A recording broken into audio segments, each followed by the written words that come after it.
Let's get straight to the point. You can literally hack your brain to crave deep, focused work, the same way it currently craves checking Slack every 3 minutes. Here's what's happening right now.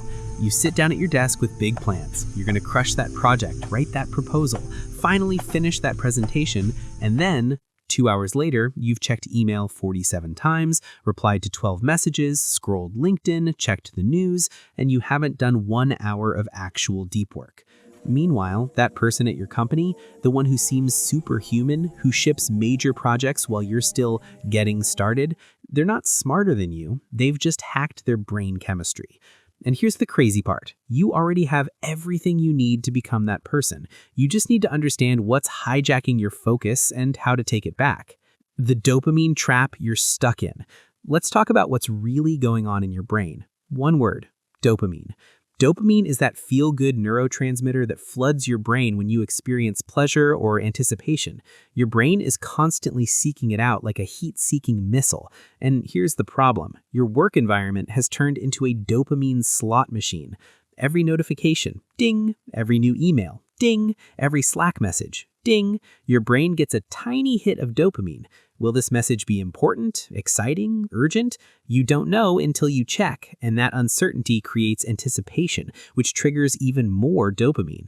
According to a 2023 study from UC Irvine, the average American knowledge worker is interrupted or switches tasks every 3 minutes. 3 minutes! That means you're getting dopamine hits 160 times during an 8-hour workday. Your brain is basically mainlining pure concentrated dopamine all day long. Meanwhile, deep work, that focused, uninterrupted thinking that actually moves the needle, sits at the bottom of your pleasure scale. It requires effort before it delivers reward. It's slow. It demands focus. The dopamine payoff feels distant compared to the instant hit from checking your phone. So your brain does what any rational system would do. It chooses the easy dopamine every single time. The two-part solution that actually works. So what's the solution? It's twofold, and I promise it works because I've seen it transform dozens of professionals who thought they were just bad at focusing. Part 1, you need to reset your dopamine baseline. Part 2, you need to make deep work deliver more dopamine. Let me break down exactly how to do both. Part 1, reset your dopamine baseline. Think of your dopamine system like a scale that's completely out of balance. Right now, your baseline is so high that only the most stimulating activities register as pleasurable. We need to recalibrate that system. Start with what I call a micro-dopamine detox. Not some extreme throw your phone in a lake nonsense, just small daily practices that gradually reset your sensitivity. Here's the protocol. Strategy 1, the first hour rule. For the first hour of your workday, 60 minutes, no email, no Slack, no messages, no news, nothing. Just you and your most important task. When you first try this, it will feel excruciating. Your brain will scream for stimulation. That anxious feeling that you're missing something, that's withdrawal from your usual dopamine hits.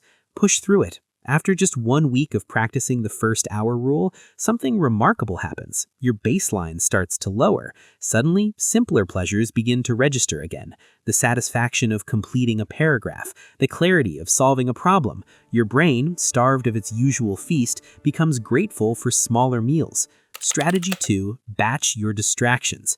Instead of checking email and messages constantly, batch them into 3 specific times: 10 a.m., 2 p.m., and 4 p.m. That's it. Set calendar blocks, turn off all notifications during deep work time, and here's the key. Trust that nothing will burn down in 2 hours. According to productivity researcher Cal Newport, the average knowledge worker spends only 2.8 hours per day on deep work. That's out of 8+ hours. The rest is shallow tasks, interruptions, and recovery time from constant context switching. We're going to flip that ratio. Strategy 3, create boredom windows.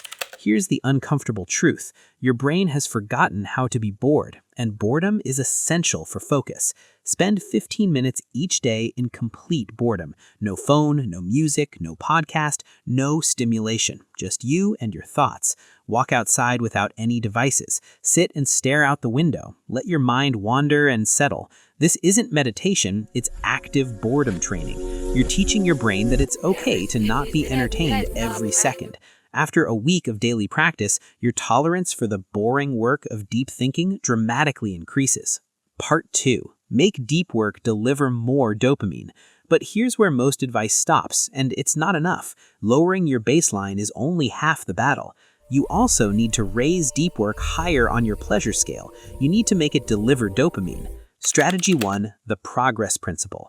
Harvard Business School professor Teresa Amabile studied what makes people happy at work. The answer? Progress. Even small wins trigger dopamine. So make your progress visible. Break your big project into tiny, conquerable milestones. Not finished presentation, but outline slide structure. Then draft first 3 slides. Then add visuals to section 1. After each micro milestone, put a check mark or cross it off dramatically. This simple act of completion triggers a dopamine hit. You're literally rewiring your brain to associate deep work with reward.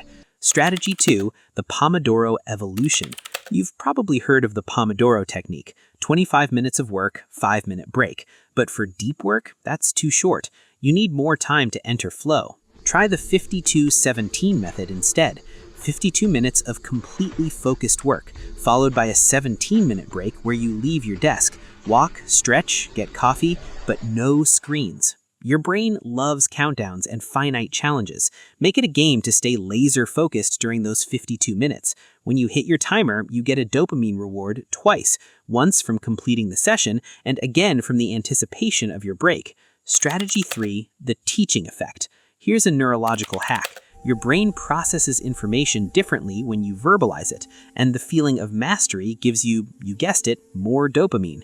As you work through complex problems, explain concepts out loud as if you're teaching someone, or actually teach someone. Message a colleague, "Hey, I just figured out this solution. Can I walk you through it?" That moment when you articulate something clearly, pure dopamine. Strategy 4. The stakes system. Make your deep work public. Tell a colleague, "I'm going heads down from 9 to 11 a.m. to finish this section," or use an app like FocusMate to video work with an accountability partner. Why does this work? Social pressure activates your brain's reward system. Mirror neurons literally make you more focused when you see someone else focused. Plus, the social stakes create anticipation. "I told them I'd finish this," which triggers motivating dopamine. Strategy 5. Connect it to your identity. This is the ultimate hack. Deep work feels like obligation when you approach it with dread, but when you approach it with genuine curiosity, when you see yourself as someone who solves hard problems, your entire experience transforms. You're not forcing yourself to focus, you're feeding your brain's natural hunger for mastery. I've seen people reach for challenging work during free time, not because they're superhuman or different from you, because they've rewired their brain to associate deep work with pleasure and identity. The timeline. What to expect. Let me give you realistic expectations.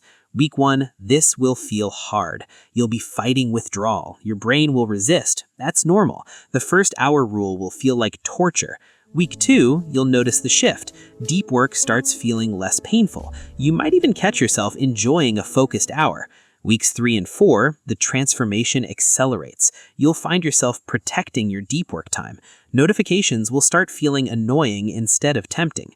Month 2, you'll look back and barely recognize your old distracted self. Deep work becomes your default mode.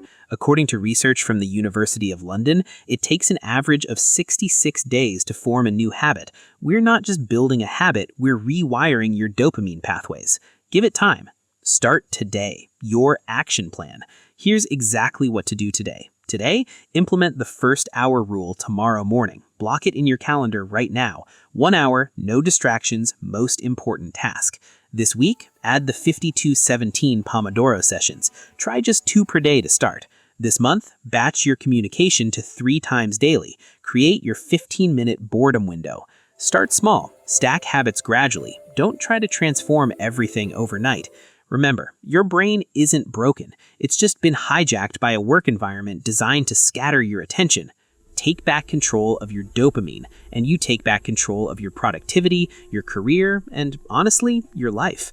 Because the person who can sit down and do 4 hours of deep work in a distracted world, that's a superpower. That's the person who ships projects while everyone else is too busy. That person can be you, starting tomorrow morning at 9 a.m. If you found this helpful, hit subscribe. I share science-backed productivity strategies every week, and I'd love to help you transform from scattered to focused. Let me know in the comments, which strategy are you going to try first? The first hour rule, the 52-17 method, or are you brave enough to try the full dopamine reset? Drop a comment. I read every single one.